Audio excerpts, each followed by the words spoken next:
मोह। Hello mummy. जय श्री कृष्णा। जय श्री कृष्णा बेटा। मैंने यह अंगूठियों की फोटोज रश्मि इसलिए तुम्हें भेजी है ताकि तुम इनमें से कोई एक पसंद कर लो। परसों अनीता आंटी का बेटा दिल्ली आ रहा है, उसके हाथ भेज दूंगी। पर यह किस लिए मम्मी? अगले हफ्ते तेरा जन्मदिन है मेरी बच्ची, कुछ तो दूं तेरे को ढंग का तेरे जन्मदिन पर। रश्मि की माँ मोनिका ने लाड भरे शब्दों में कहा। माँ, आपने पहले ही मुझे बहुत कुछ दे दिया, अब मुझे कुछ नहीं चाहिए। रश्मि ने माँ को समझाने की कोशिश की। बस मैंने यह कह दिया ना, जल्दी से एक पसंद कर और बता मुझे। मोनिका आदेश था देने वाले अंदाज में बोली। भाभी ने पसंद कर ली, उसे कौन सी पसंद आई? भाभी को क्यों पसंद करवानी है? मोनिका चिढ़कर बोली। मम्मी, मेरे से पहले तो भाभी का जन्मदिन आ रहा है। रश्मि ने याद दिलाने के लिए कहा।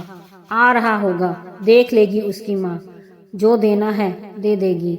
मोनिका ने गंदा सा मुंह बनाकर जवाब दिया। इसका मतलब आप जो माँ का ढिंढोरा पीटो हो वह यूं ही है, हर वक्त भाभी को कहती रहती हो मुझे अब अपनी माँ ही समझना। पर बेटा, वह संजू ही पता नहीं क्या क्या ला रहा है उसकी खातिर। मोनिका ने धीमी सी आवाज में कहा। तो क्या है माँ, वह उसका पति है। दिनेश भी तो ला रहे हैं मेरी खातिर। फिर आपकी क्या जरूरत है मेरे लिए कुछ भेजने की? तू तो हमेशा उल्टी बात करे है। माँ उल्टी नहीं है, भाई और मेरी शादी साथ साथ हुई है। भाभी और मेरा दोनों का शादी के बाद पहला जन्मदिन है। फिर यह दोहरा मापदंड क्यों? बेटा बेटियों को तो सभी माँ बाप सारी उम्र बेटी को तो दे दे के बिगाड़े हो, और बहू से सारी उम्र सेवा की उम्मीद करो। देने के समय बेटी और काम और सेवा के समय बहू।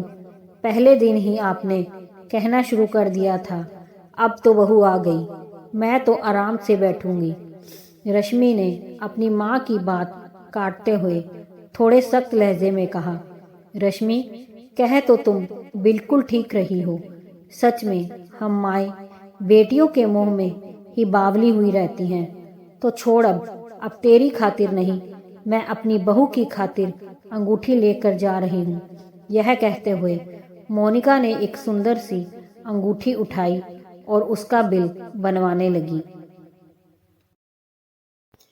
दोस्तों, अगर कहानी पसंद आई हो तो लाइक, सब्सक्राइब, शेयर ज़रूर कीजिए।